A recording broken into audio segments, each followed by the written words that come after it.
Hello, I'm Brigantia Blackbird of Blackbird's Brew. Happy Wednesday and welcome back to Divination Meditation, in which we compare a tarot card, an ogam, and a room and see what kind of overall message we can get from it.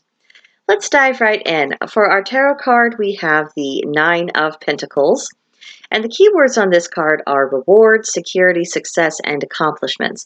And if you'll notice, the cat does seem to have about everything it could possibly want. It's got that perch on top of the dresser. It's got a little birdie in a cage, very much within paw's reach. And what looks to be like a nice, heaping bowl of food. The only thing that I can think of that's missing is, a nice soft velvet cushion. But the overall idea is that, you have finally achieved and you've gotten the rewards for everything that you sought to do. So that is the first thing we have going on in this particular meditation.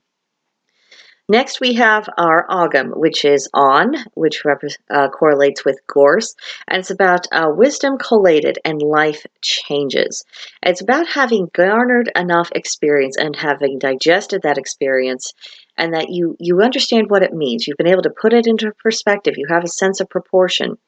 And also with regards to life changes, this does indicate going from one major chapter to another, not, the little day-to-day changes that we all go through, but something that is significant, marks of, here's before and here's after. Now for our rune, we have Inguz, representing fertility, the need to tap into our own potential and having a source of inspiration. So we have a kind of a nice cohesive theme with this week's reading, which is a bit of a break from last week, because it seems to be all about what we have been able to achieve, what we have been able to manifest thus far. Now with the rune, it does suggest that it's time to move into that next chapter, as was indicated by the ogam. Life is changing. It's time to go into the next phase. And when you think about fertility, don't just think about, literal fertility of someone having a baby.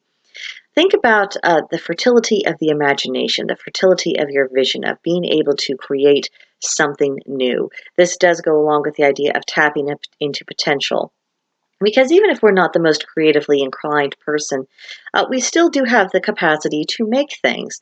And so it becomes a question of, what do we want to bring into the world? What are we wanting to make? What purpose will it serve? Is it about something larger, or is it about just, a personal sense of satisfaction? Is it something that's going to bring value and meaning into our lives? Or even if it's something that you create that actually brings a greater convenience to your life, so you have less time to spend on more mundane tasks, and then you can devote your freed up time to things that have a little bit more depth and a little bit more meaning for you. And this is, again, also the rune of inspiration, of ideas. What's next? It's all about this lovely process of creation. So overall, very pleasant, very happy vibes from this. It does seem that everything is going in a nice, good direction overall, and that progress has been made.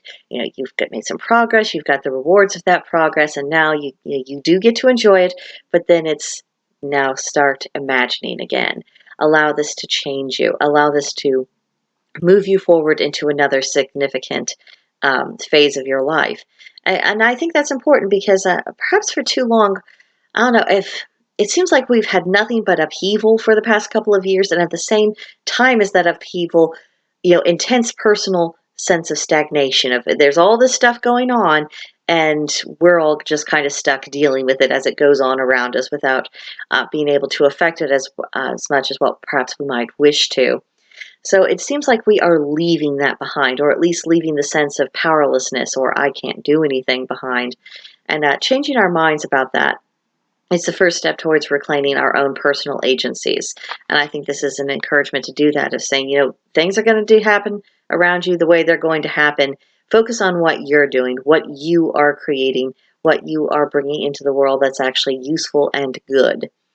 So, I think that's about all I have to say about this particular meditation. It is a shorter one this week, but it's sometimes our divination tools are surprisingly straightforward. So I guess we just didn't have to work for anything too hard this week. But I will be doing another next week, so I hope you'll join me for that. But in the meantime, if you would like to talk about divination or any other pagan-related topics, I hope you'll come see me at Blackbird's Brew on Discord. There's a link to join in the description box below. And of course, as always, please subscribe to this channel, like the video, leave a comment. I'll see you in the next one. Bye.